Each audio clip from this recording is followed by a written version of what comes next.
Namaste friends, my name is Sandhya and welcome back to my channel. So in this particular video, I am going to start a new chapter. इससे पहले हमने bio inorganic chemistry already cover कर रखा है, जिसकी 5 videos मैंने डाली थी और उसमें मैंने पूरा चैप्टर कवर किया था, ठीक है. So I am making this videos specifically for BSc third year students so that they can get maximum benefit for their exams. जो एंड सेम एग्जाम्स है उसमें किस तरीके से आपको आंसर राइट करने हैं, किस तरीके से चीज़ें नोट डाउन करनी है, ये सारी चीज़ें मैंने अपनी प्रीवियस वीडियोस में कवर की हैं, ठीक है. तो वो चैप्टर हमने 5 वीडियोस में कवर कर लिया था और अब हम एक नया चैप्टर स्टार्ट करने वाले हैं जिसका नाम है organometallic compounds. So I hope you would like this. और आप जाके डिस्क्रिप्शन में जो लिंक है उसमें 5 वीडियोस के लिंक मैं डाल दूंगी, उसको भी पूरा देखो. और इस पर्टिकुलर वीडियो में हम लोग ऑर्गेनोमेटेलिक कंपाउंड्स कवर करने वाले हैं. So let's get started. So before that I would like to give my short introduction to all those students जो नए ऐड हुए हमारे चैनल पे, ठीक है. My name is Sandhya Kushwaha and I done my graduation from doctor Hari Singh Gour central university and I have cracked IIT JAM this year from chemistry subject. So let's get started with our chapter.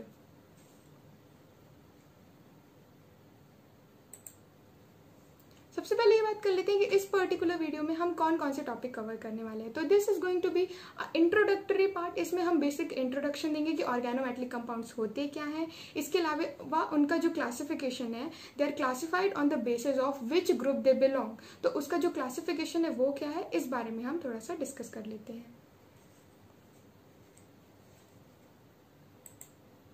सबसे पहले ये देख लेते हैं कि ऑर्गेनोमेटेलिक कंपाउंड्स क्या हैं. An organometallic compound is defined as one that contain at least one direct metal carbon bond. So इसका मतलब क्या है कि एक ऑर्गेनोमेटेलिक कंपाउंड होने के लिए एक कंपाउंड में एक मेटल और एक कार्बन का बॉन्ड होना कंपलसरी है. So these kind of compounds come into the category of organometallic compounds. But there is some examples, कुछ ऐसे भी एग्जांपल्स हैं जो कार्बन मेटल बॉन्ड कैरी नहीं करते हैं बट फिर भी वो ऑर्गेनोमेटेलिक की कैटेगरी में आते हैं.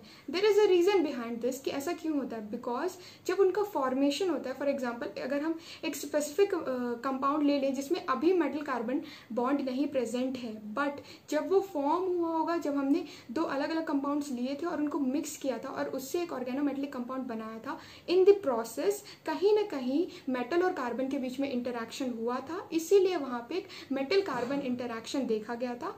इसलिए अब जो फाइनल आंसर है उसमें हम ये बताते हैं that this is an organometallic compound, ठीक है. सो फाइनल आंसर में मेटल कार्बन बॉन्ड हमेशा दिखे, ये कंपलसरी नहीं है. जो चीज कंपलसरी है ये कि मेटल और कार्बन का इंटरैक्शन उस प्रोसेस में कहीं ना कहीं होना चाहिए. So this is some basic introduction कि ऑर्गेनोमेटेलिक कंपाउंड्स क्या होते हैं. अब हम देखेंगे इनका क्लासिफिकेशन.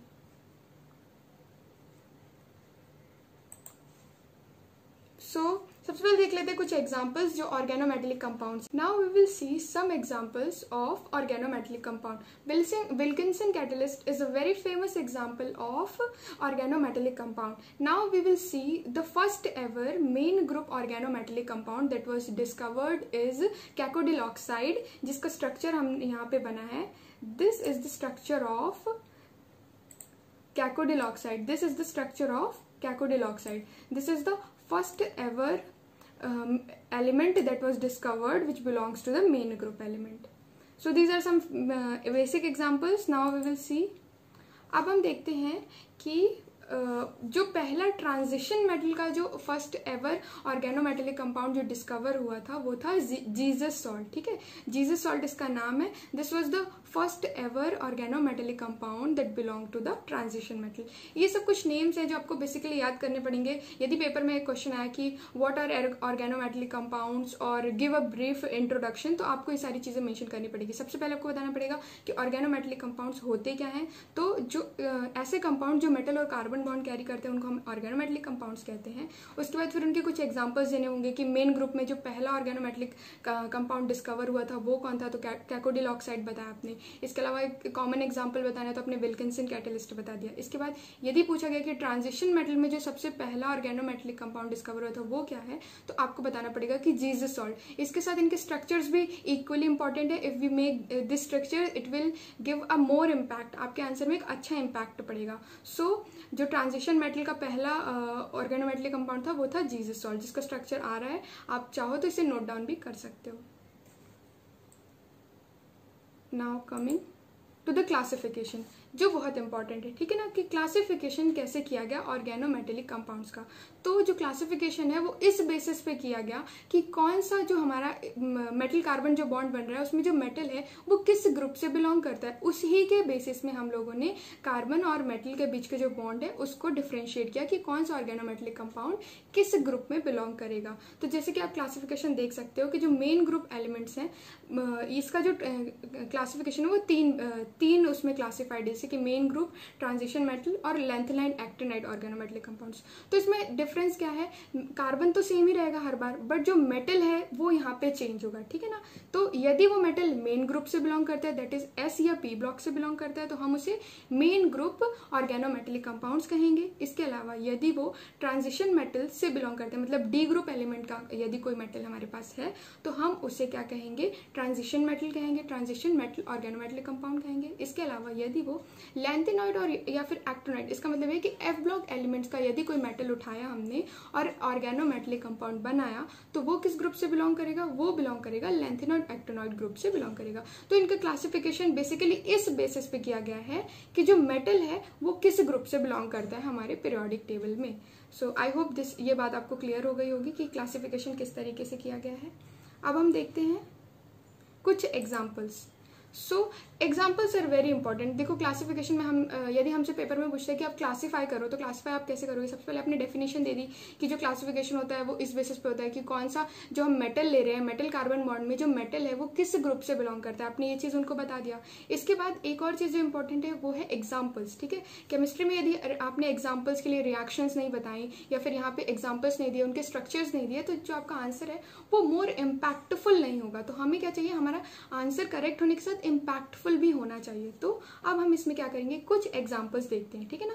तो सबसे पहले मेन ग्रुप ऑर्गेनोमेटेलिक कंपाउंड्स के एग्जांपल देख लेते हैं। जैसे कि जो सबसे पहला एग्जांपल यहाँ पे दिया मैंने, n butyl lithium, that is n BuLi, ठीक है ना। तो इसका नाम एन ब्यूटाइल लिथियम है। ये एग्जांपल है मेन ग्रुप ऑर्गेनोमेटेलिक कंपाउंड का। क्यों?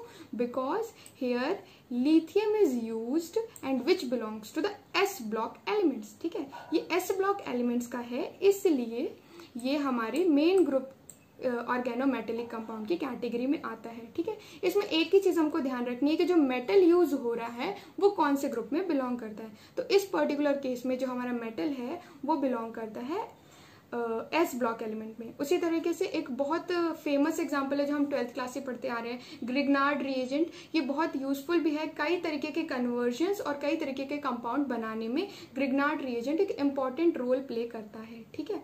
सो यहाँ पे ग्रिग्नार्ड रिएजेंट में जो मेटल यूज हो रहा है दैट इज मैग्नीशियम, वो हमारा कौन से ग्रुप से बिलोंग करता है, वो हमारा एस ब्लॉक एलिमेंट से बिलोंग करता है, इसीलिए ये भी हमारे मेन ग्रुप एलिमेंट्स में आते हैं। इसी तरीके से एक और एग्जांपल हमारे पास सोडियम साइक्लोपेंटाडाइइन।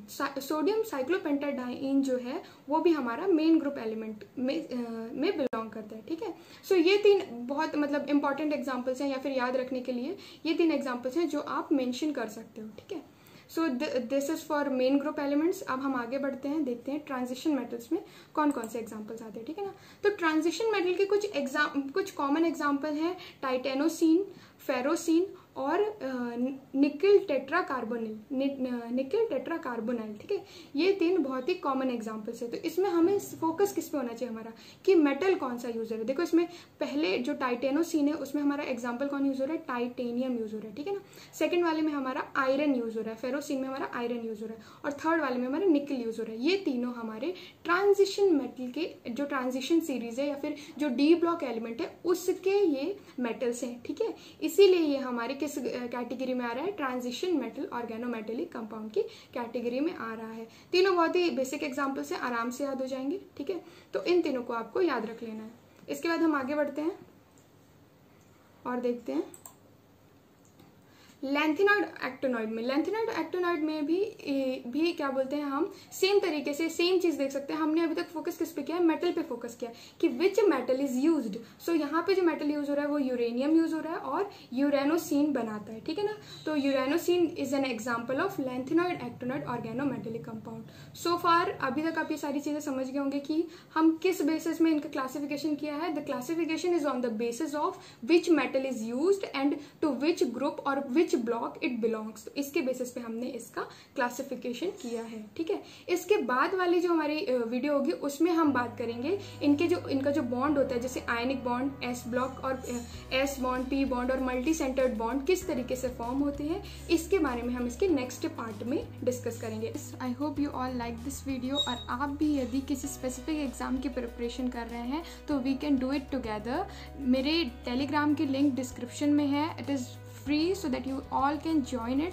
आप सब वहाँ पे मेरे साथ मिलकर प्रिपेयर कर सकते हो। As I am also an emerging student, तो मैं भी प्रिपरेशन कर ही रही हूँ। You all can join me, और हम लोग मिल के साथ में आइदर हो IIT जैम हो, नेट हो, गेट हो, इन सब की प्रिपरेशन कर सकते हैं। जो भी स्टडी मटेरियल मेरे पास अवेलेबल होगा वो मैं आप सबको प्रोवाइड करूँगी, and we can discuss all the questions there together. So link description में है, आओ और आप सब ज्वाइन हो, और ताकि हम लोग साथ में प्रिपेयर कर सकें।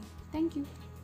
और एक चीज़ और, जो भी वीडियोस मैं अपलोड करती हूँ उसके रिलेटेड जो भी स्टडी मटेरियल है वो सारा मैं वहाँ पे प्रोवाइड कराऊँगी आप लोगों को, ठीक है।